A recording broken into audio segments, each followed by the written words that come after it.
നിന്റെയൊക്കെ പ്രായത്തില് മഞ്ഞും മഴയും വെയിലും നോക്കാതെ മുണ്ടും പുറുക്കി കൊടുത്ത് മാട് പണിയുന്ന പോലെ കഷ്ടപ്പെട്ടിട്ടാ ഔസേപ്പത്തിന് ഞാൻ ഈ നിലയിലെത്തിയത്. അറിയോ? അന്ന് മുതൽ ഇന്ന് വരെ ഒരു മനസ്സും രണ്ട് ശരീരവുമായിട്ടാണ് ഞങ്ങൾ കഴിച്ചത്. സുഖവും ദുഃഖവും എല്ലാം ഞങ്ങൾ ഒന്നിച്ചനുഭവിച്ചു. വാക്കുകൊണ്ടോ പ്രവൃത്തി കൊണ്ടോ പരസ്പരം വേദനിപ്പിക്കാൻ പാടില്ല എന്നുള്ള വാശി ഞങ്ങൾക്ക് രണ്ടുപേർക്കും ഉണ്ടായിരുന്നു. അങ്ങനെയുള്ള ഞങ്ങൾക്ക് കിട്ടിയ സന്താനങ്ങൾ കൊള്ളാം. തൊട്ടതിനും പിടിച്ചതിനും ഒക്കെ കീരിയും പാമ്പിനെയും പോലെ കരപിടി കൂടുന്ന എംബോക്കികൾ. എന്തായിരുന്നടാ ഇന്നത്തെ പ്രശ്നം? എന്താ നാം ഇറങ്ങിപ്പോയോ? അത് പിന്നെ അപ്പച്ച, ഈ ഉണ്ണി പറയാണ് ലോകത്തിലെ ഏറ്റവും വലിയ കളി ക്രിക്കറ്റ് ആണെന്ന്. അത് അങ്ങനെ അങ്ങ് സമ്മതിച്ചു കൊടുക്കാൻ പറ്റുമോ? ഞാൻ പറഞ്ഞു ലോകത്തിലെ ഏറ്റവും കൂടുതൽ ആൾക്കാർ കളിച്ചുകൊണ്ടിരിക്കുന്ന ജനകീയ കളി ഫുട്ബോൾ ആണെന്ന്. അപ്പച്ചൻ അറിയാലോ ഞാനൊരു ജനകീയനായ ക്രിക്കറ്റ് പോലെ ഇത്ര അന്തസ്സുള്ള ഒരു കളി വേറെ ഏതാ ഉള്ളത്? ഈ ഫുട്ബോൾ എന്ന് കേൾക്കുന്നത് തന്നെ നാണക്കേടാ. 22 മണ്ടന്മാര് ഒരു പന്തിന്റെ പുറകെ ഒരർത്ഥവുമില്ലാതെ ഓടുന്ന ഒരു തല്ലിപ്പൊളി കളിയല്ലേ ഫുട്ബോൾ? ഈ ക്രിക്കറ്റ് പ്ലേയേഴ്സ് എന്ന് കേൾക്കുന്നതിന് സ്റ്റൈൽ. ഓ വലിയ സ്റ്റൈല്. ഈ ഫുട്ബോളുകാരുടെ സ്റ്റൈലും സ്റ്റാമിനയും ക്രിക്കറ്റ് ആർക്കൊണ്ടോടാ? അപ്പച്ചൻ ഇങ്ങോട്ട് നോക്കേ. ഡിഫൻഡർ മിഡ്ഫീൽഡർ കൊടുത്തിട്ട് മിഡ്ഫീൽഡർ ഹെഡ് ചെയ്ത് സെൻട്രൽ ഫോർവേഡിന് കൊടുത്തിട്ട് സെൻട്രൽ ഫോർവേഡ് ഇങ്ങനെ ഗോൾ പോസ്റ്റ് ഏരിയയിൽ കൊണ്ടുപോയിട്ട് കിക്ക് ചെയ്തിട്ട് ഇങ്ങനെ ഗോൾ. എടാ നിന്റെ ക്രിക്കറ്റുകാർ എന്താ ചെയ്യണേ? ആദ്യം ബോൾ എടുത്ത് പട്ടി നക്കും പോലെ 5-6 നക്ക് നക്കും. എന്നിട്ട് പാന്റിലിട്ട് 5-6 പ്രാവശ്യം ഉരയ്ക്കും. എന്നിട്ട് ഞൊണ്ടിക്കാലം പട്ടിയെ പോലെ കുണുങ്ങി കുണുങ്ങി വന്ന് 3 കുറ്റിയിൽ ഒരു മിടുക്കണോടാ. എന്ത് മിടുക്ക്? ഇവർക്ക് ക്രിക്കറ്റ് കളിയൊന്നും അല്ല മെയിൻ പണി. ഏത് സമയം പരസ്യചിത്രത്തിൽ അഭിനയിക്കണം. Nothing official about it. I like മാങ്ങ, ഐ ലൈക്ക് ചക്ക, ഐ ലൈക്ക് തേങ്ങ. ഈ അസറുദ്ദീനും സച്ചിൻ ടെണ്ടുൽക്കറും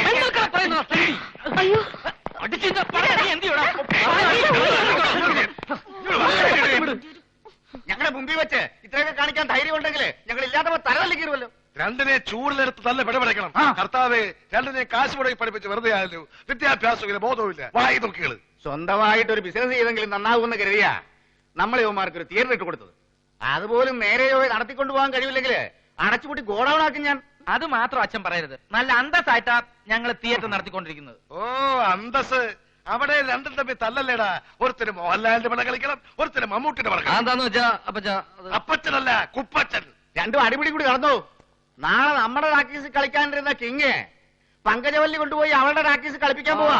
അതിന് പങ്കജവല്ലി ഒരു ജന്മം കൂടി ജനിക്കേണ്ടി വരും. 1 മാസം മുമ്പേ എഗ്രിമെന്റ് എഴുതി ഒപ്പിട്ട് വാങ്ങിച്ചിട്ടുണ്ട്. മാത്രമല്ല തിയേറ്ററിൽ ഡേറ്റ് എഴുതി സ്ലിപ്പ് ഔട്ട് ചെയ്തു.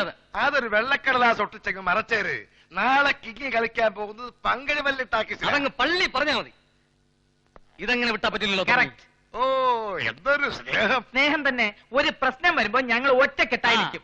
ഞാൻ പുഞ്ചക്കാട്ട് കുരിശിങ്കൽ ജോസഫ് ചാക്കയുടെ മകനാണെങ്കിൽ, ഞാൻ ശ്രീമംഗലത്ത് അനന്തകൃഷ്ണന്റെ മകനാണെങ്കിൽ നാളെ കിങ് ജോസഫ് കൃഷ്ണ ടോക്കീസിൽ കളിച്ചിരിക്കും.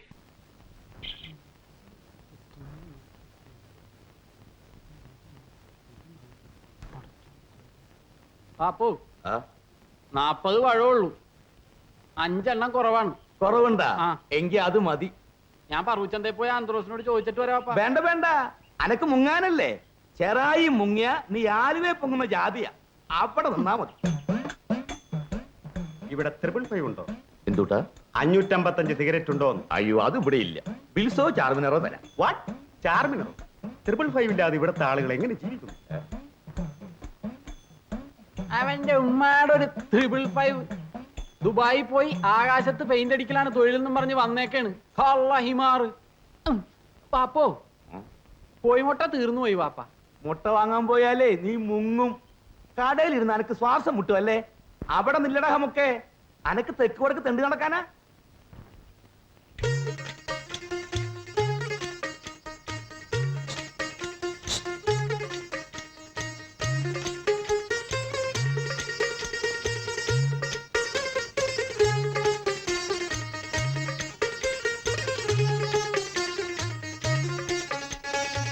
പാപ്പോ എന്തോ? എനിക്ക് വയറുവേദന എടുക്കണ വാപ്പ. ഹലാക്കേ, നീ കള്ളം പറയരുത്. വാപ്പ ഒരു വാപ്പയാണ് വാപ്പ. വാപ്പ വാപ്പാന്ന് വിളിച്ചോണ്ടൊന്നും വാപ്പ വാപ്പയാവൂല വാപ്പ. വാപ്പാടെ വാപ്പാനെ പോലത്തെ വാപ്പയാണ് വാപ്പ വാപ്പ. അല്ലാതെ വാപ്പാനെ പോലത്തെ വാപ്പാനെയൊക്കെ വാപ്പാന്ന് വിളിക്കണ എന്നെ വേണം വാപ്പ വാപ്പാന്ന് വിളിക്കാൻ. അല്ലേ വാപ്പ? നീ എന്റെ കൈ മേടിക്കരുത്. ഉമ്മാണ് സത്യം. ഇപ്പൊ പോയില്ലെങ്കിൽ ഇവിടെ ഒക്കെ ബേജാറാക്കും. ആ പോയരഴുത്തി നീടാ. അവിടേക്ക് ഇരുന്ന് ആളുകൾ കാണും പാപ്പ. ആളുകൾ കണ്ട എനിക്ക് വരൂല. എന്നാ എവിടെങ്കിലും പോടാ ബലാലെ. വാപ്പയാണ് വാപ്പ വാപ്പ. നല്ല വാപ്പ.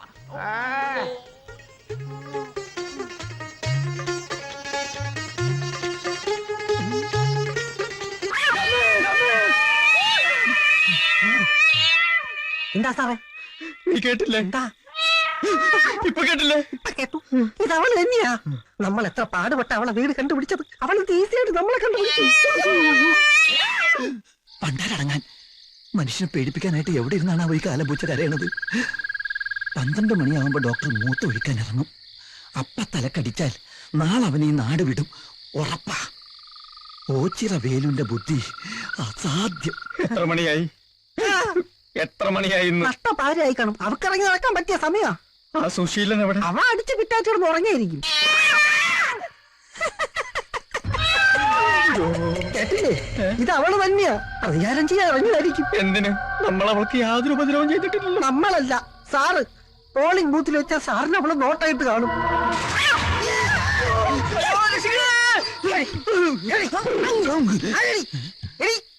എവിടെ? എവിടെ?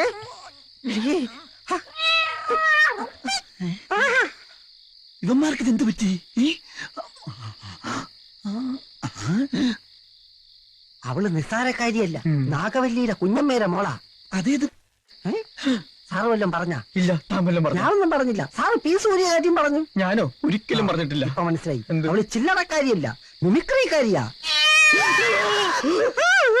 സാറേ!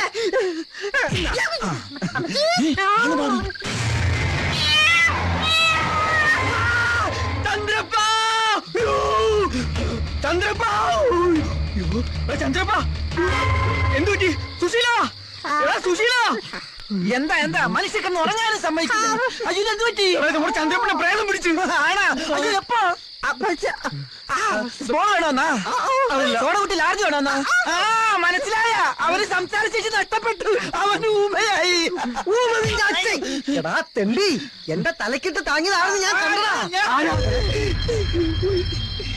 വെള്ള പാവാടയും ബ്ലൗസും, പനങ്കുല പോലത്തെ മുടി, ഇരുമ്പ് പോലത്തെ കൈകളുള്ള സുന്ദരിയായ യുവതി.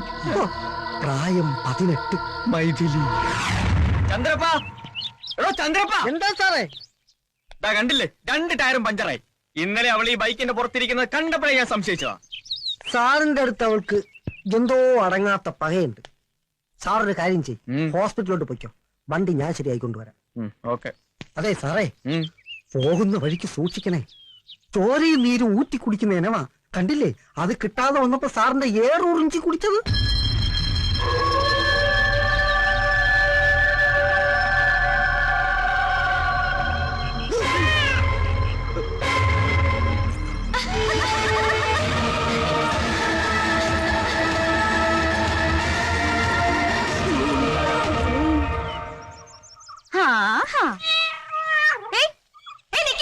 എങ്ങോട്ടാ പോന്നെ?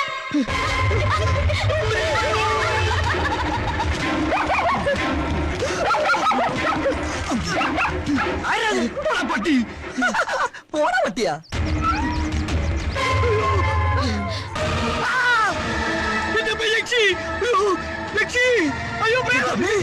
എന്താ സാറേ? ഇന്നലെ നമ്മളെ ശല്യപ്പെടുത്തിയ യക്ഷി. യക്ഷിയോ? അവള്. അയ്യോ സാറേ, ഇത് നമ്മുടെ കോറോത്ത വീട്ടിലെ. കോറോത്തല്ല, കോണോത്ത വീട്ടിലെ. മിണ്ടരുത്. എന്താണോ?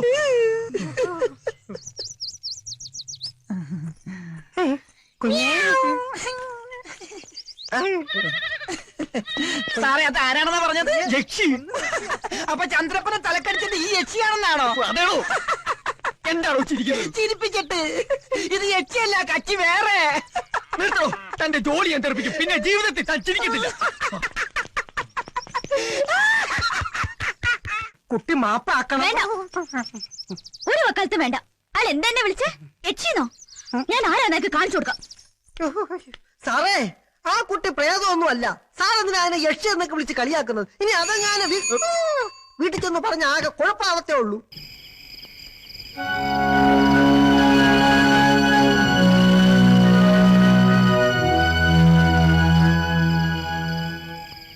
ഈ ഗേറ്റ് ചാടാം, അല്ലാതെ വേറെ വഴിയില്ല. എന്നിട്ട് മായ എവിടെയാണെന്ന് കണ്ടുവച്ചാലേ അവളെ കൊണ്ട് ചാടാൻ പറ്റൂ. അപ്പോ ഇത് വേണോ? എനിക്ക് പേടിയാവണ്ട. അതിനകത്ത് വെച്ച് അങ്ങനെ പിടിക്കപ്പെട്ട അവരെല്ലാരും കൂടി തല്ലി കൊല്ലും. കൊല്ലണെങ്കിൽ കൊല്ലട്ടെ. നിനക്ക് പേടിയാണെങ്കിൽ നീ പൊയ്ക്കോ. എന്തായാലും അവളെ കൊണ്ട് ഞാൻ ഇവിടുന്ന് മടങ്ങൂ.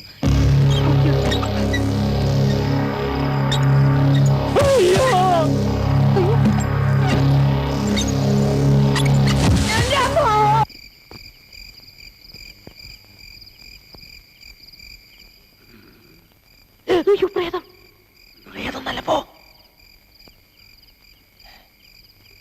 അനക്കൊന്നും കേൾക്കാനില്ല. എല്ലാവരും ഉറങ്ങിക്കാണെന്നാ തോന്നണേ. എല്ലാവരും ഉറങ്ങിയൊന്നും എനിക്കറിയില്ല, പക്ഷെ തോക്ക് പിടിച്ചിരിക്കുന്ന ആള് നല്ല ഉറക്കാ.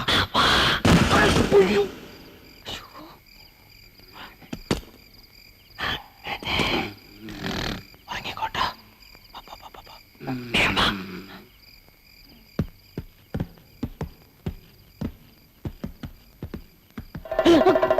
ഇതാരീ പച്ച പാതിരക്കിരുന്ന് ചണ്ട ഓട്ടണത്? നാശം, ഇതിപ്പോ എല്ലാരും ഉണരുമല്ലോ. ഇതിലെ പോവാ.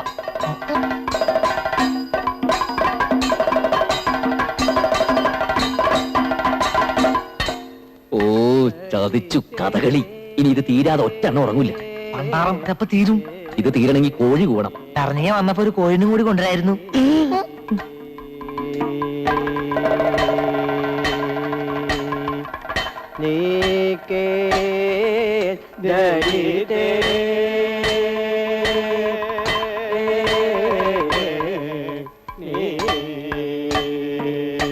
മായയെ കാണാനില്ലല്ലോ. ശരിക്കും നോക്കടാ.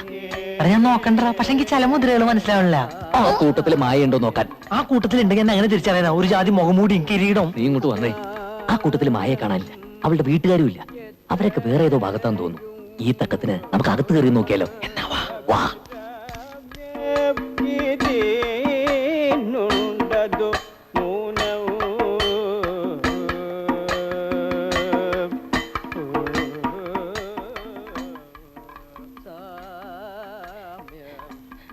കരിമ്പൂതം.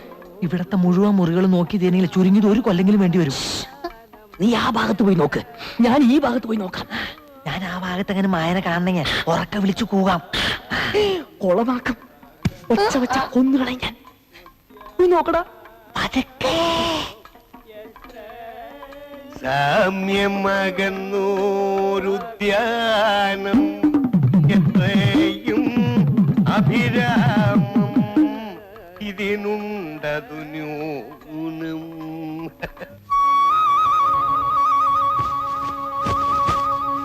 കാമ്യം നിനയ്ക്കുന്നാകിൽ ആഹാ മുരം. ഏതായാലും സന്തോഷായി. ഇപ്പൊ ആവുമ്പോ കുട്ടികളുടെ ശല്യവും ഇല്ല. അമ്പുരം അമ്പുരം അമ്പുരം, എന്തിനാടി എതിർക്കുന്നേ? എന്റെ പൊന്നേ, ഇവിടെ ഒന്നും ആരുമില്ല. ഒക്കെ കഥകളി കാണാൻ പോയിരിക്കുക. എന്റെ ഈശ്വര, ആരാ ഇവള്? അമ്പുരം. ആഹാ, സത്യം പറ, ആരാടിയവൻ? അതാ എനിക്ക് അറിയേണ്ടത്. സത്യം പറ, ആരാ ഇവള്? സത്യം പറഞ്ഞോണം. അവിടെ നിൽക്കടാ. നിക്കടി അവിടെ. നിൽക്കടാ അവിടെ. നിക്കടി അവിടെ. എടീ, നില്ലടാ അവിടെ. നില്ലടി അവിടെ.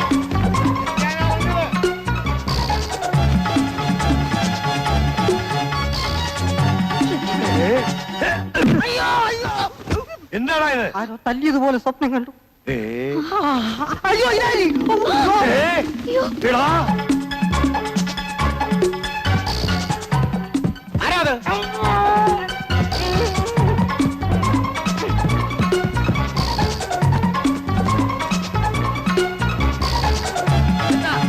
എന്താ എന്താ എന്താ എന്താ എന്താ? അയ്യോ, കളൻ കളൻ.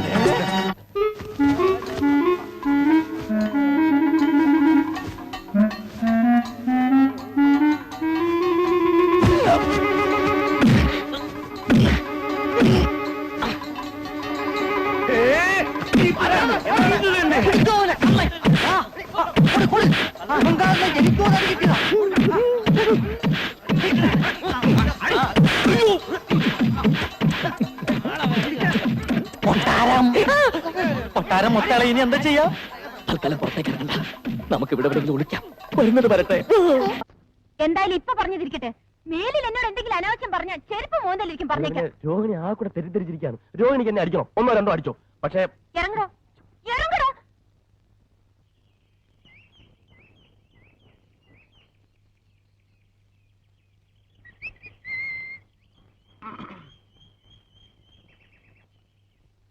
എനിക്ക് തെറ്റിപ്പോയി ആശാനെ, കംപ്ലീറ്റ് തെറ്റിപ്പോയി.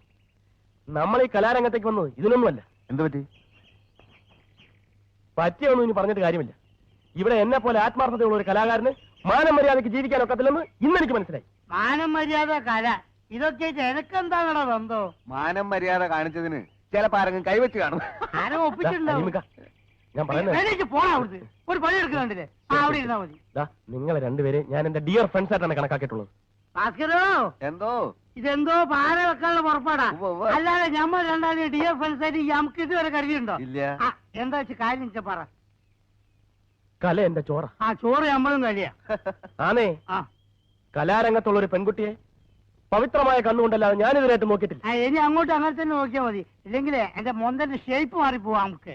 ഞാൻ നോക്കിയില്ല കരിമുക്ക. പക്ഷെ അവള് കലാരംഗത്ത് നിന്ന് എനിക്ക് കിട്ടിയ ആദ്യത്തെ തീക്താനുഭവമാണ് ഭാസ്കര. കാര്യം എന്താ പറയണം?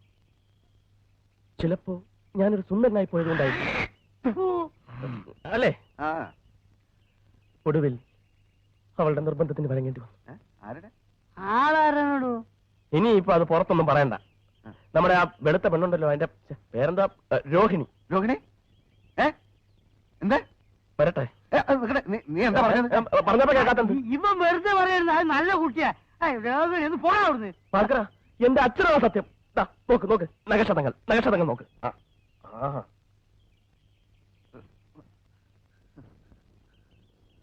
വേണ്ടി ഒന്നിച്ച് ഒരു ട്രൂപ്പ് സഹകരിക്കുന്ന പെൺകുട്ടികളെ നമ്മുടെ സഹോദരികളായിട്ട് വേണം കാണാൻ. ഇവനൊന്നും നമ്മളെ പോലെ സംസ്കാരമുള്ള കുടുംബത്തിൽ പറഞ്ഞവനല്ല കരിമിക്ക. അല്ല, അങ്ങനെ സംഭവിച്ചു കാണൂ.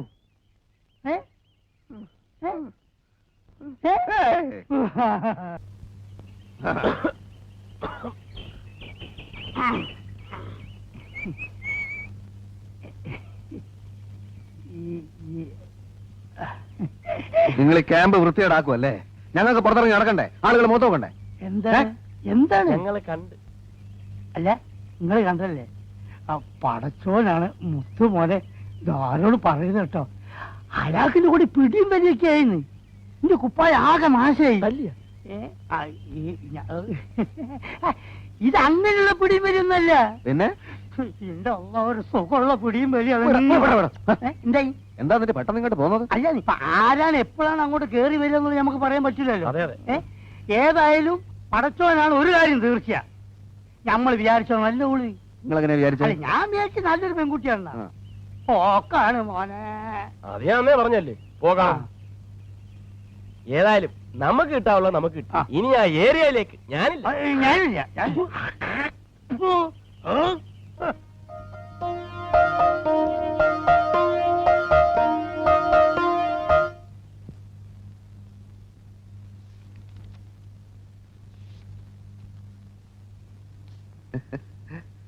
രോഹിണിക്ക് വല്ല ആവശ്യമുണ്ടോ? വല്ല പേസ്റ്റോ ബ്രഷോ സോപ്പോ എന്തെങ്കിലും ആവശ്യമുണ്ടെങ്കിൽ ഞാൻ ടൗണിൽ പോകണ്ടേ? എനിക്കൊന്നും വേണ്ട. അഥവാ വല്ലതും വേണമെങ്കിൽ എന്റെ അടുത്ത് പറയാൻ മടിക്കണ്ട. ഭാസ്കരേട്ടനെ അന്യനായിട്ട് കാണണ്ട. ഞാൻ പിന്നെ പ്രത്യേകിച്ച് ഇവിടെയുള്ള മറ്റുള്ളവരെ പോലെയല്ല, ആത്മാർത്ഥതയുള്ള കൂട്ടത്തിലാണ്. ഇങ്ങോട്ടൊരു ഉപകാരം ചെയ്യുകയാണെങ്കിൽ തിരിച്ചങ്ങോട്ടും ഞാൻ ഉപകാരം ചെയ്യും. ജീവൻ പോയാലും പിന്നെ എന്തായാലും എന്ത് തന്നെ സംഭവിച്ചാലും ഞാൻ പുറത്ത് പറയില്ല. രോഹിണിക്ക് എന്നെ വിശ്വാസമില്ലേ? ഞാൻ സത്യം ചെയ്യാം. കൈ അടിച്ച് ഞാൻ സത്യം ചെയ്യാം. ഇതെന്താ ഇത്? അതല്ല, ഭാഗ്യരേഖ നല്ല തെളിഞ്ഞു നിൽക്കുക. അല്ല, എനിക്ക് കൈ നോക്കാൻ അറിയാം. ഞാൻ തമാശ പറഞ്ഞല്ല. അല്ല, ഭാഗ്യരേഖയുടെ ഉടക്കല്ലേ? നീ വലിയ ശീലാവധി ചമയൊന്നും വേണ്ട. എല്ലാവരും വന്നപ്പോ വന്നുകൊണ്ട് എന്തുവാന്ന് അല്ലടാ. ഞാനിപ്പോ ചെന്നില്ലായിരുന്നു. എന്തായാലും നീയൊക്കെ കൂടെ അവസാനം തന്നെ ജയിലിലും കേട്ടു അല്ലടാ. ഞാൻ ദാഹിച്ചിട്ട് കുറച്ച് വെള്ളം കുടിക്കാൻ കയറിയതാ. എന്നെ കയറി പിടിച്ചപ്പോ ഞാനും പിടിച്ചു. പച്ചവെള്ളം ചവച്ചു കുടിക്കണ പഞ്ചപാവം അങ്ങോട്ട് ഇറങ്ങിയില്ലടേ. ഞാൻ വന്നപ്പോ മാത്രം ഒച്ച വെച്ചു. ഇവന്മാർ രണ്ടുപേരും അങ്ങോട്ടൊന്നില്ലേ? ഞാനോ? ഈ കരീമും ഈ രാഘവനും. ദാദാ, ഈ നിഷ്കളങ്കയായ പെൺകുട്ടി എന്നെ പറ്റി അനാവശ്യം പറഞ്ഞു. നീ പറഞ്ഞില്ല. ഞാൻ പറഞ്ഞില്ല. ഇങ്ങനെ പറഞ്ഞു. നീയല്ലേ പറഞ്ഞു? നിങ്ങളാ പറഞ്ഞു. ഞാൻ പറഞ്ഞ ഈ കുട്ടി നല്ല കുട്ടിയാണ്. രണ്ടുപേരും പറഞ്ഞു. ഞാൻ പറഞ്ഞതാ. പറഞ്ഞു. ഞാൻ പറഞ്ഞു. ഞാൻ പറഞ്ഞതാ. പറഞ്ഞു. ഞാൻ പറഞ്ഞു.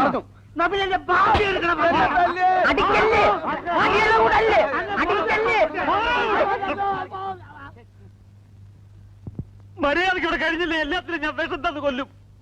ഇതെല്ലാം കത്തിച്ച് കളഞ്ഞിട്ട് ഞാൻ ചാവും.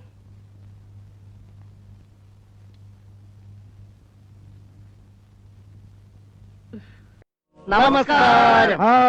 നമസ്കാരം. ഓച്ചിറ പ്രദേശത്തേക്ക് എത്തിയോ? നിങ്ങളെ കൊണ്ടുവരാൻ അച്ചു സ്റ്റേഷനിൽ എത്തിയില്ലേ? കണ്ടില്ല. കൊട്ടേഷൻ കിട്ടിയ പാടെ ഞങ്ങൾക്ക് പുറപ്പെട്ടു. എന്റെ മോളുടെ വിവാഹം ഒരു യുദ്ധത്തിലൂടെ നടക്കൂ. പോരാടാൻ വേണ്ടിയാ നിങ്ങളെ ഞാൻ വരുത്തിയത്.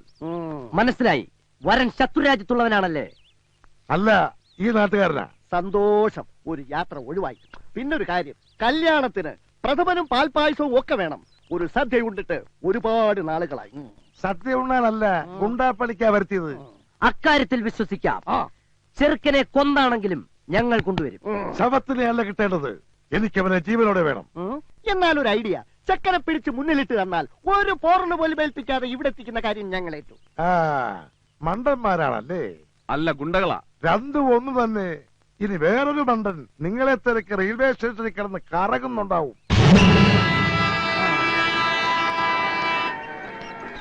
പ്രദേശല്ലേ? അല്ല,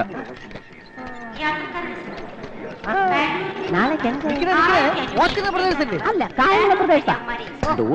നാസർക്കാരാടാ. ശരിയാത്.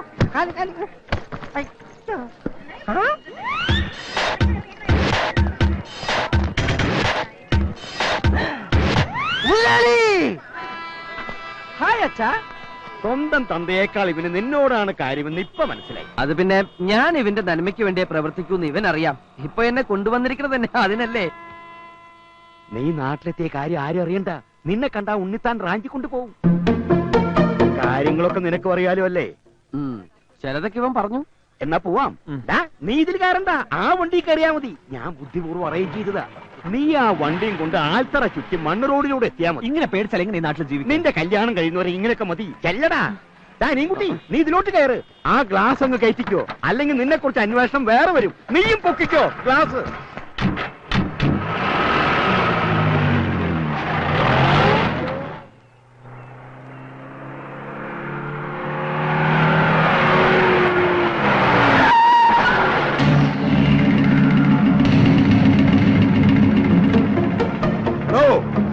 തന്റെ മോനെ ഏത് പാതാളത്തിൽ കൊണ്ട് ഒളിപ്പിച്ചാലും പാതാളക്കരണ്ടി ഉപയോഗിച്ച് ഞാൻ പൊക്കും.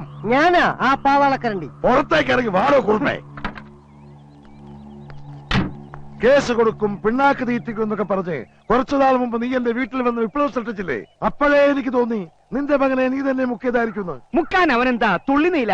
വാചകം അടിച്ച് നിൽക്കാതെ ഇറക്കി വിടറ അവനെ. ഇറക്കി വിടാനായിട്ട് പിടിച്ച് കയറ്റിച്ചല്ലോ ഞാൻ അവനെ. ഞാൻ കണ്ടതാ. പിടിച്ചിറക്കില്ലടാ. പിടിച്ചിറക്കവനെ.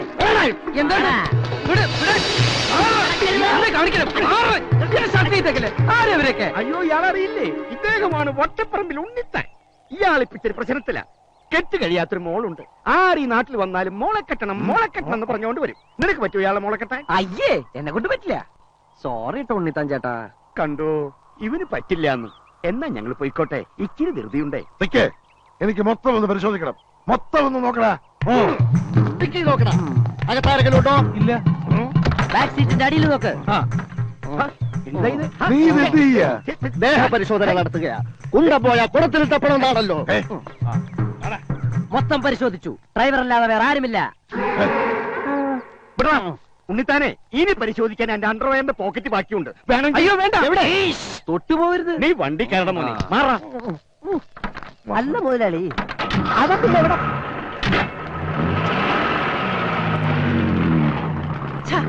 അവനിത് ഇവിടെ പോയി. ഞാൻ എന്റെ കണ്ണുകൊണ്ട് കണ്ടതാ. നിന്റെ ഈ കണ്ണിയെ കുത്തിപ്പൊട്ടിക്കും. ഇതുള്ളതും ഇല്ലാത്ത കണക്കാ. ഒന്ന് നിന്നേ. അവനെ ഞാൻ കണ്ടുപിടിച്ചു. എവിടെ? വാ, നമുക്കൊരു സിനിമയ്ക്ക് പോവാം. എന്നെ ഒന്ന് പറയാൻ അനുവദിക്കൂ.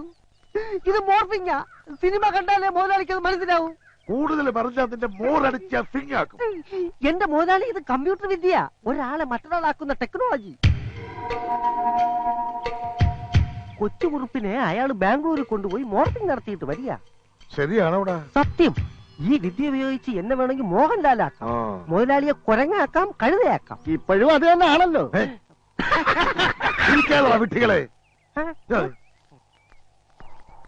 നീ പറഞ്ഞ വിദ്യ ഉള്ളതാണോടാ? സത്യം ഉള്ളത് തന്നെയാ. ഇതെന്താണോ നീ നേരത്തെ പറയാത്ത? ബുദ്ധി ഇപ്പോഴല്ലേ വന്നേ. പാവം, വെറുതെ തല്ലി. ഇതെന്തൊരു പുലിവാല. പാരീസിൽ നിന്ന് ലണ്ടനിൽ നിന്ന് നമ്മുടെ ബയേഴ്സ് ഫോൺ വിളിക്കുമ്പോ MD എന്തൊക്കെയോ പിച്ചും പേയി പറയുകയാണ്. ഇതെന്താ സംസാരിക്കുന്നറിയാൻ ഞാൻ ക്യാബിനിൽ ചെന്നപ്പോ എന്നെയും അയാൾ തെറി വിളിച്ച് പുറത്താക്കി. എടോ ഞാൻ അയാളെ കൊണ്ട് ഇവിടെ വട്ടളയിരിക്കുക. എന്താ ചെയ്യാ, വലിയ മുതലാളിയുടെ മരുമനായി പോയില്ലേ. ആ ചന്ദ്രാമ എന്ത് കണ്ടിട്ടാ വിവരം കെട്ടോനെ കിട്ടിയത് എനിക്ക് ഒരു പിടിയും കിട്ടില്ല. വരുന്നിടത്ത് വെച്ച് കാണാം, അല്ലാതെ. അതായത് സാറിന്റെ കമ്പനിക്ക് എന്റെ കമ്പനിയുടെ തുണി തരാം. കഴിഞ്ഞ 2 കൊല്ലമായി സാറേ ഞാൻ ഇതിനു വേണ്ടി ഇവിടെ കയറി ഇറങ്ങാൻ തുടങ്ങിയിട്ട്. പക്ഷെ മാനേജർ കഴിഞ്ഞ 16 കൊല്ലമായി വേറൊരു കമ്പനിക്കാണ് ഈ ഓർഡർ കൊടുക്കുന്നത്. സത്യം പറയാമല്ലോ സാർ, 5000 രൂപ വരെ കമ്മീഷൻ കൊടുക്കാമെന്ന് പറഞ്ഞതാ. എന്നിട്ടും കാര്യം നടന്നില്ല. വേഗം കൊണ്ടാവനെ, ദാഹിച്ചിട്ട് തൊണ്ട പൊട്ടാറായി.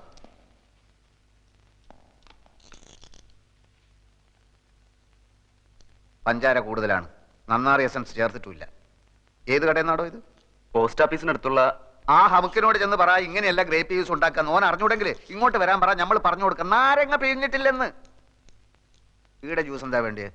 Grape, pineapple, orange, mango, sathukudi? ഒന്നും വേണ്ട, താങ്ക്സ്. ഇനിയിപ്പോ നിങ്ങള് മാനേജർക്ക് കൊടുക്കാന്ന് പറഞ്ഞ 5000 റുപ്യന്റെ കമ്മീഷൻ ഞമ്മക്ക് തരുക. ഒരു മുതലാളിക്ക് എങ്ങനെ കമ്മീഷൻ കൊടുക്കുന്നതായിരിക്കും. അത് സാരമില്ല, ഞമ്മക്ക് പൊതുവെ കമ്മീഷൻ വലിയ ഇഷ്ടാ. നിങ്ങൾ 5000 റുപ്യ തരി, നിങ്ങളെ കമ്പനീന്റെ തുണി ഞമ്മളെ കമ്പനി വാങ്ങുന്നു. എന്താ പോരെ? എത്രയോ വർഷമായിട്ട് വേണുവേട്ടന്റെ വീട്ടുകാർക്കല്ലേ ഓർഡർ കിട്ടിക്കൊണ്ടിരുന്നത്. ഇപ്പൊ ചേട്ടൻ എന്ത് തെറ്റ് ചെയ്തിട്ടാ കമ്പനി ഓർഡർ മാറ്റി കൊടുത്തത്? ഞാൻ മാനേജറോട് ചോദിക്കട്ടെ. മാനേജറുടെ സത്യേട്ടൻ ചോദിച്ചു. അപ്പൊ മാനേജർ പറഞ്ഞു ആൽഫിയാണ് മാറ്റി കൊടുത്തതെന്ന്. മാനേജർ മാറ്റരുതെന്ന് പറഞ്ഞപ്പോ ആൽഫയോട് തട്ടിക്കയറിയെന്നും പറഞ്ഞു. അനിയും കുഞ്ഞൊന്ന് വിളിച്ച് ചോദിച്ചു നോക്ക്. സർ, കൺസൈൻമെന്റ് അയക്കാൻ ഇപ്പൊ തന്നെ ഒരുപാട് വൈകി. എൽസി ഓപ്പൺ ചെയ്യണം. എൽസി ഇതുവരെ വന്നിട്ടില്ല. ഓൾ എവിടെ പോയി? സാർ, ഞാൻ അപ്പോഴേ സാറിനോട് പറഞ്ഞല്ലേ കുഴപ്പമാവുന്നു. വർമ്മ സാർ ലൈനിലുണ്ട്. സാറിനോടൊന്ന് അത്യാവശ്യമായി വീട്ടിലോട്ട് ചെല്ല. നമുക്ക് സൗകര്യം ഇല്ലെന്ന് പറ. അയാൾ വിളിക്കുന്നിടത്തൊക്കെ ചെല്ലലല്ല നമ്മളെ പണി. അങ്ങോട്ട് വരാൻ സൗകര്യം ഇല്ലാന്ന് പറഞ്ഞു. അങ്ങനെ പറഞ്ഞോ? പറഞ്ഞു സാർ. എന്നാ ഞാൻ അങ്ങോട്ട് വരാം. Okay sir. വർമ്മ സാർ ഇങ്ങോട്ട് വരാന്ന് പറഞ്ഞു. നമുക്ക് അർജന്റായിട്ട് പുറത്തേക്കൊന്ന് പോകണം. വർമ്മ സാർ വന്നാ അയാളോട് പോയി പണി നോക്കാൻ പറ.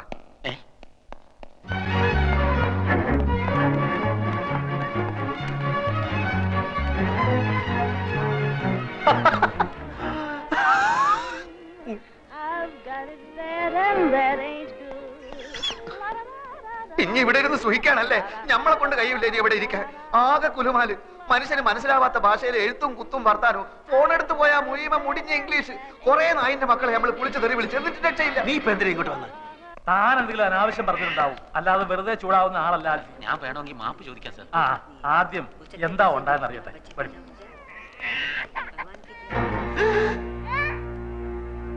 5000 രൂപ വാങ്ങിച്ചോണ്ട് 60 ലക്ഷത്തിന്റെ ഓർഡർ നീ കൊടുത്താ? മൈമുനെ പളയെടുക്കാം. പിന്നെ വേറെന്താ വൈ? മൈമുനോട് എന്നെ കൊടുത്ത് ഞാനിപ്പോ എന്ത് ചെയ്യും? ഒന്നുകിൽ ആ പണി വേണ്ടത് എന്നിട്ട് കുറെ കാലത്തേക്ക് ലീവ് ഒന്നും എടുക്കേണ്ട കാര്യമില്ല. ആൽഫിയുടെ അറിവുകൾ കൊണ്ട് സംഭവിച്ചതാണല്ലോ. ഇത്രയും നാള് ആ ഓർഡർ കിട്ടിക്കൊണ്ടിരുന്നത് നമ്മുടെ ഇന്ദുവിന്റെ ചേട്ടനാ. പെട്ടെന്ന് ഒരു കാരണവും ഇല്ലാതെ മാറ്റണ്ടായിരുന്നു. അവർക്കും വിഷമമുണ്ട്. എനിക്കതറിയില്ലായിരുന്നല്ലോ. മാനേജർ പറഞ്ഞില്ലേ? മാനേജർ ഒരു കാര്യം എന്നോട് തുറന്ന് പറയാറില്ല അങ്കിൾ. ആ മാനേജർ എന്ത് ചോദിച്ചാലും കുറെ പേപ്പർ എടുത്തിട്ട് അവിടെ ഒപ്പിട് ഇവിടെ ഒപ്പിട് എന്ന് പറഞ്ഞുകൊണ്ടിരിക്കും. അത് തനിക്കെങ്ങനെ അറിയാം? താനാരാ? എന്റെ ക്ലോസ് ഫ്രണ്ടാണ്.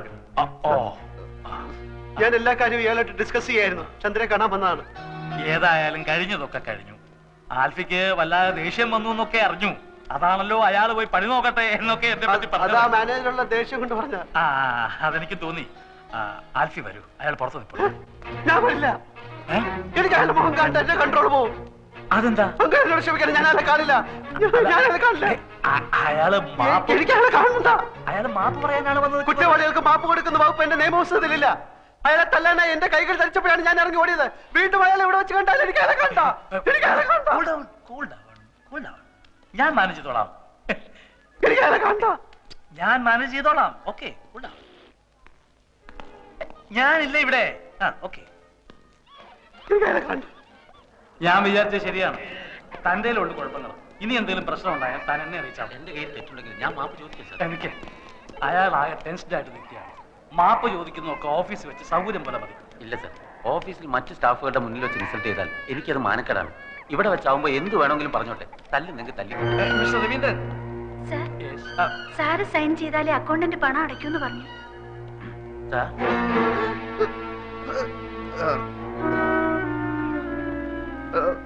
എന്നോട് ആരോടോ അകത്ത് വരാൻ പറഞ്ഞത്? എന്റെ മുഖം എനിക്ക് കണ്ടെന്ന് നമ്മൾ പറഞ്ഞല്ലേ? വലിയ കോട്ടൊക്കെ ആയിട്ട് ഇറങ്ങിയിരിക്കുന്നു. ഹാമുക്കെ ഞാനൊരു ഒന്നും പറയണ്ട. ഞാൻ ആൽഫി ആയതുകൊണ്ടും അപ്പു എന്റെ ചങ്ങാതി ആയതുകൊണ്ടും നമ്മൾ പറയാണ്, ഇവൻ എന്ത് ആഫീസിൽ നടന്നാലും അപ്പ പൊരയിലേക്ക് വിളിച്ചു പറയും. മേലാൽ എന്റെ ആഫീസിൽ നടക്കുന്ന കാര്യങ്ങൾ പൊരയിലേക്കോ മറ്റോ വിളിച്ചു പറഞ്ഞാൽ നമുക്ക് ഒന്നുകിൽ ഞാൻ അല്ലെങ്കിൽ ഒരാൾ മാത്രമേ ആഫീസിൽ ഉണ്ടാകും നോക്കിക്കോളൂ. ചന്ദ്രാമയോട് ചോദിക്കും സാർ. 9 വർഷമായി ആത്മാർത്ഥമായി ജോലി ചെയ്യാണ് ഞാൻ. ഒരു കംപ്ലൈന്റും കേൾപ്പിച്ചിട്ടില്ല. ഇക്കുട്ടി നിങ്ങൾക്ക് എല്ലാവർക്കും പറ്റിക്കാൻ പറ്റും. കാരണം ഓള് പാവ കിടക്കുന്ന കടുപ്പ് കണ്ടില്ലേ, ഭയത്തടി വെട്ടിയിട്ട പോലെ. എന്റെ പൊന്നും കട്ടെ മോളെ ഇന്നെ ഓർമ്മിച്ച് നമ്മൾ ഇയാളെ വെറുതെ വിടുന്നു. പോ എന്റെ മുമ്പിൽ നിന്ന്.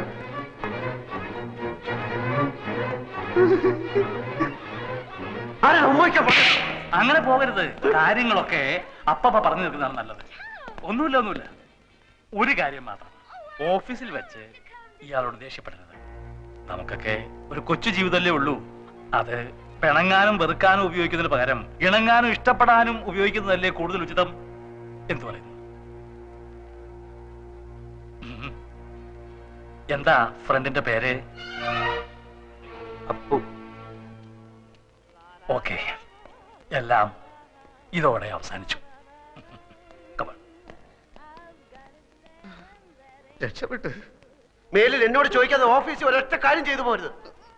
ലോണൊന്നും കിട്ടുന്നിടം വരെ നമ്മളിപ്പോ എങ്ങോട്ട് പോകണം? ഓഫീസിൽ പോടാ. ഓഫീസിൽ പോടാ. പോടാ. അയ്യേ.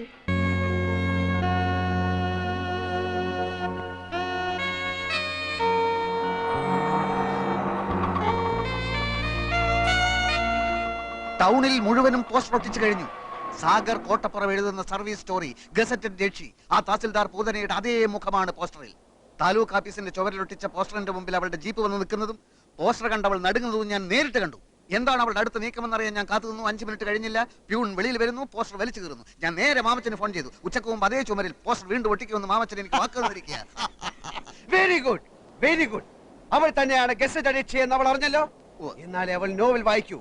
വായിച്ചാലേ എഴുത്തുകാരന്റെ തൂലികയുടെ ശക്തി ആ ശൂർപ്പണക്ക് അറിയൂ. അതെ, അതിരിക്കട്ടെ. നമ്മുടെ കഥ എവിടം വരെയായി? താൻ ഞെട്ടരുത്. എന്താ? താനാണ് ഈ കഥയിലെ നായകൻ. ആണോ? അതെ, കാരണം ഇതിലെ നായകന് സൗന്ദര്യം ആവശ്യമില്ല. മത്തങ്ങ പോലുള്ളൊരു മുഖമാണ് വേണ്ടതെങ്കിൽ തനിക്കും നായകനാകാം. ഈ വിഷയം നമുക്ക് പിന്നീട് ചർച്ച ചെയ്യാം. അല്ലെങ്കിലും ഇതൊരു നായക പ്രാധാന്യമുള്ള കഥയാണ്. അടിമുടി അവളാണ്. അവളുടെ കൗടില്യങ്ങളുടെ കഥയാണ്. ആദ്യ ഭാഗം ഞാൻ വായിക്കാം. സാധാരണ പൈങ്കിളി നോവലിലെ പോലെ ആമുഖമോ വർണ്ണനകളോ ഇല്ല. അവളുടെ അന്തരാളത്തിലേക്ക് നേരിട്ട് കിടക്കുകയാണ് നോവലിസ്റ്റ്. ഇവൾ അനിത. പുതിയ തലമുറയിലെ പെൺകുട്ടികളുടെ ആസൂത്രണ മനോഭാവത്തിന്റെ കഥ ഇവളിൽ നിന്ന് തുടങ്ങുന്നു. ഇവളിൽ പ്രണയത്തിന്റെ ലോലഭാവങ്ങളില്ല. മനുഷ്യബന്ധം, ദയ, കാരുണ്യം തുടങ്ങിയ വികാരങ്ങൾ ഇവൾ കന്യം. നേട്ടങ്ങളിൽ മാത്രമാണ് നോട്ടം. കീഴടക്കല്ലാണ് ഇവളുടെ സംതൃപ്തി. സൗന്ദര്യമാണ് ഇവളുടെ വജ്രായുധം. ഒരേ സമയം പല കാമുകന്മാരുടെയും വിശ്വസ്തയായ കാമുകി. നഗരത്തിന്റെ ശാപമെന്നല്ല അതെന്തു പറയാൻ. ഇന്നവൾ ഇവിടെ municipal commissioner.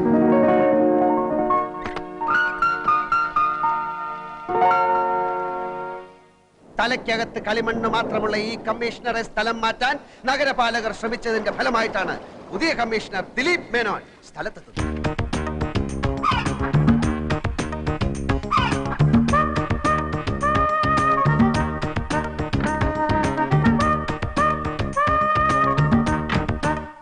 Hello, mister Dileep Menon. താങ്കൾ ചാർജ് എടുക്കാൻ വരുന്നുണ്ടെന്ന് ഞാൻ അറിഞ്ഞു. താങ്കളെപ്പോലെ മിടുക്കനായ ഒരു കമ്മീഷണറെയാണ് ഈ നഗരത്തിന് ഇപ്പോൾ ആവശ്യം. I heard you are so imaginative. A man with lot of innovative ideas. Yes sure. Before you take charge, shall we meet?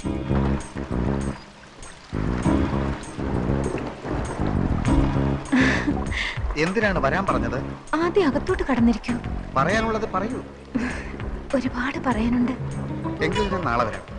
ഈ അസമയത്ത് മഴ നനയാതെ അകത്ത് വന്നിരിക്കൂ ദിലീപ്. ഞാൻ ആകെ തൃശങ്കു സ്വർഗത്തിൽ പെട്ടതുപോലെ തോന്നുന്നു. അനിത ഇനിയും ചാർജ് ഒഴിഞ്ഞു തന്നില്ലെങ്കിൽ തരാമല്ലോ. Then let me take charge tomorrow. അത്ര പെട്ടെന്ന് വേണോ? ഇങ്ങനെയൊക്കെ ചോദിച്ചാൽ ഞാനിപ്പോ ഈ വാടക വീട്ടിൽ എന്തിനാണ് ഇങ്ങനെ താമസിക്കുന്നത് എന്ന് തന്നെ എനിക്ക് മനസ്സിലാവുന്നില്ല. എനിക്ക് മനസ്സിലാവുന്നുണ്ട്. എന്തിനാണ്? എപ്പോഴും എനിക്ക് കണ്ടുകൊണ്ടിരിക്കാൻ. നമ്മൾ തമ്മിൽ ആദ്യമായി കണ്ടത് എന്നാണെന്ന് ദിലീപിന് ഓർമ്മയുണ്ടോ? അന്ന് ഈ വാടക വീട്ടിൽ വെച്ച്.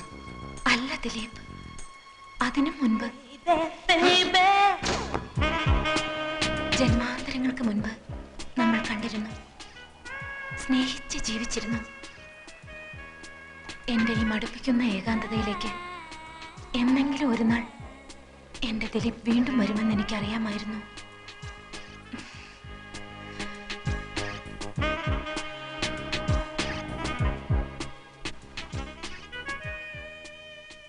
തനിക്ക് എന്താണ് സംഭവിക്കുന്നതെന്ന് ദിലീപ് മേനോന് നിശ്ചയമുണ്ടായിരുന്നില്ല. അന്ന് വരെ പരസ്ത്രീ സ്പർശം അറിഞ്ഞിട്ടില്ലാത്ത ദിലീപ് മേനോൻ ഒരു സ്വപ്നത്തിലേക്ക് വഴുതുകയാണ്. പാവം മേനോൻ. കമ്മീഷണർ അനിതയുടെ കാപട്യം അറിയാതെ ആ നിമിഷത്തിൽ അവളെ പ്രണയിക്കാൻ തുടങ്ങി. അന്നേരം ഒരു സർക്കസുകാരിയുടെ മെയ്വഴക്കത്തോടെ ദിലീപ് മേനോനിൽ അനിത പടർന്നു കയറി.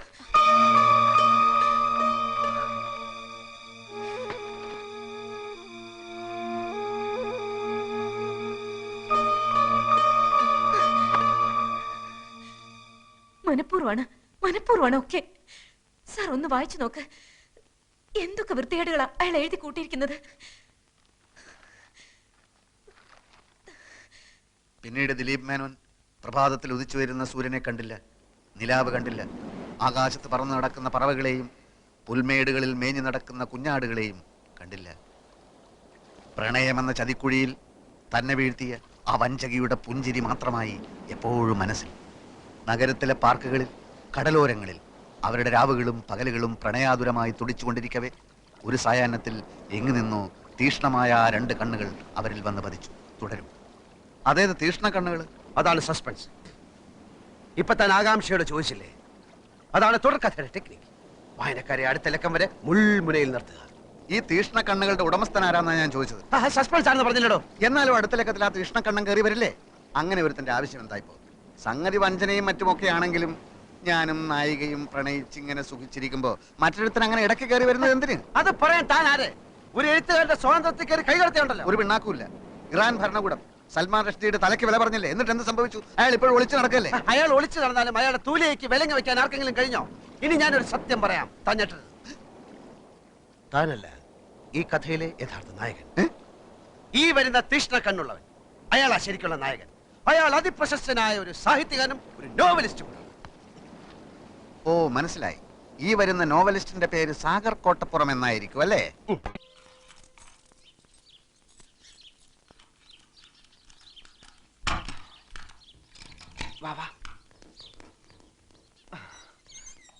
ഇനി ഒരു അറേഞ്ച്മെന്റ് ഉണ്ടാകുന്നത് വരെ ഇവിടെയാണ് നിന്റെ താമസം. കൂടി വന്ന 2 days.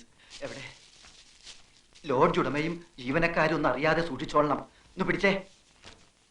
ഭക്ഷണവും വെള്ളമൊക്കെ ഞങ്ങൾ സമയാസമയങ്ങളിൽ എത്തിച്ചോളാം. ഇവിടെ അങ്ങനെ ആരും വരാറില്ല. അഥവാ വന്നാൽ തന്നെ ദേ ഇതിന്റെ അടിയിൽ ഒളിച്ചോളണം. ഇതിന്റെ അടിയിൽ ഒളിച്ചോളണം പറഞ്ഞത് കേട്ടാ. ഞങ്ങൾ പോകട്ടെ. വാ. അച്ഛനെ അധികം സങ്കടപ്പെടുത്തുകയും ചെയ്യരുത്.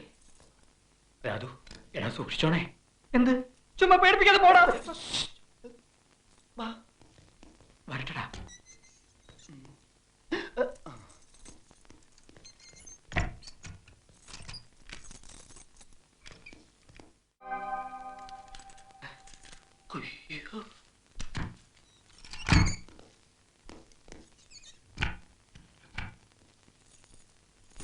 എടാ ഗോവിന്ദ, നീ 15-ാം നമ്പർ റൂം ക്ലീൻ ചെയ്താ? എടാ, ഈ മുറിയിലെ കട്ടിലെടുത്ത് 15-ാം നമ്പർ മുറിയിലിട്ടിട്ട് അവിടത്തെ കട്ടിലെടുത്ത് ഇവിടെ ഇടാനല്ലേ മൊലാളി പറഞ്ഞത്? അതെ. എന്നാ പിടിച്ചോ. പിടിച്ചാ.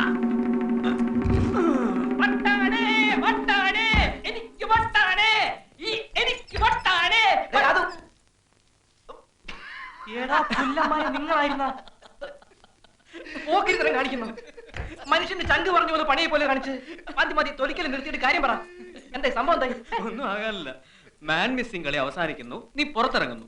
അതെന്താ? നിന്നെ പുറത്തു കൊണ്ടുവരാൻ മിനി വന്ന് റിക്വസ്റ്റ് ചെയ്തു. അപ്പൊ ഈയോടെ സസ്പെൻഷനോ? അതിന് വേണ്ട. മിനി വന്ന് അപേക്ഷിച്ചു കഴിഞ്ഞാൽ അതിനപ്പുറം ഒന്നുമില്ല. അത് പൊനാങ്കി പോയി പറഞ്ഞാ മതി. ആ ഈയോക്ക് സസ്പെൻഷൻ കിട്ടാതെ ഞാൻ ഇവിടെ ഇറങ്ങുന്ന പ്രശ്നമേ ഇല്ല. അതല്ലടാ, സസ്പെൻഷൻ ആയ എനിക്കിനി മിനിയുടെ മുഖത്ത് നോക്കാനേ പറ്റില്ല. സസ്പെൻഷൻ ആകുന്നില്ലെങ്കിൽ നാളെ മുതൽ മിനി എന്റേതാ. ഒന്ന് പോടാവേ. ആ പെണ്ണ് വന്ന് 2 പുന്നാരവാക്ക് പറഞ്ഞപ്പോ നീ അങ്ങ് മാറിപ്പോയോ? എടാ, പെണ്ണുങ്ങളെ വിശ്വസിക്കരുത്, അവര് പറ്റിക്കും. ഒരു ദിവസം അല്ലെങ്കിൽ ഒരു മണിക്കൂറെങ്കിലും അയ്യോ ഒന്ന് സസ്പെൻഡ് ചെയ്യിക്കണം. നമുക്ക് എത്ര ഇടിയാടാ കിട്ടിയത്? മിനി എനിക്ക് കിട്ടാനായി എന്തും ചെയ്യാമെന്ന് വാക്ക് തന്നതാ നീ. ഇപ്പൊ ഞാൻ പറയുന്ന പോലെ ചെയ്താ നാളെ മുതൽ മിനി എന്റേതാ. ഉറപ്പാണോ നിനക്ക്? ഉറപ്പാ. 100%? 100%.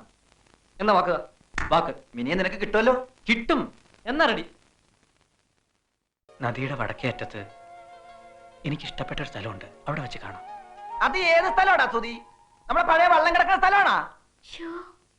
അതെ അതെ, അവിടെ തന്നെ. ഇങ്ങ് പോരെ. ആ അത് മതി, അവിടെ ആകുമ്പോ സേഫാ. നമുക്ക് അവിടെ വെച്ച് കണ്ടാ മതി. നമുക്ക് കാണണ്ട, ഞങ്ങൾ തമ്മിൽ കണ്ടോളാം. എന്ത് ഞങ്ങളും നിങ്ങളും? ദേ മിനിക്ക് പോവാൻ നേരമായി. ബസ് സ്റ്റോപ്പ് വരെ ആരാ കൊണ്ടുവിടാം? ഞാൻ എങ്ങോട്ട് കൊണ്ടുവന്നത്? ഞാൻ തന്നെ തിരിച്ചു കൊണ്ട് വിട്ടോളാം. അതുപോലെ പൊനാങ്കി പോയി പറഞ്ഞാ മതി. ഇങ്ങോട്ട് നീ കൊണ്ടുവന്നു, ഇനി എന്ത് ചാൻസ്? ചാൻസോ? എന്ത് ചാൻസ്? മിനി പപ്പുവാ. നില്ല് മിനി, വരൂ. ഇത്ര ആധികാരികമായിട്ട് വിളിക്കാൻ നിന്റെ ആരാ ഇവള്? എന്റെ പെങ്ങളാ. എന്താടാ പെങ്ങളെ പേര്? ശ്യാമള. എന്താ നിന്റെ പേര്? കോമളൻ. ഓഹോ, ഇതാരാടാ നിന്റെ? ഞാൻ സ്നേഹിക്കുന്ന പെണ്ണ. നേരാണോടി? എടി നേരാണോ ഒന്ന്? ഇനിയിപ്പൊ എന്റെ പെണ്ണിനെ ആരും പിടിച്ചു പറിക്കണ്ട, ഞാൻ തന്നെ കൊണ്ടുവിട്ടോളാം. വാ.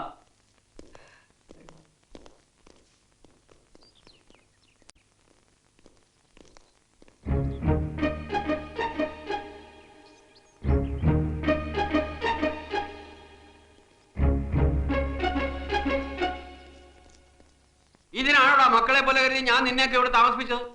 ഈ സുധി ഒരു കഷ്ടകാലം പിടിച്ചവനാ, എവിടെ ചെന്നാലും ഉടക്ക. പറയടാ, എങ്ങനെ തോന്നിയിടാ നിനക്കൊക്കെ എന്റെ വീട്ടിനകത്ത് വെച്ച് ഞാൻ പറയണ്ട. ഞങ്ങൾ തമ്മിൽ ഇഷ്ടമാ. അടുത്ത മാസം കല്യാണം നടത്തണമെന്ന് ആഗ്രഹം. അങ്കിള് ഞങ്ങളെ ഒന്ന് അനുഗ്രഹിക്കണം. How do you do?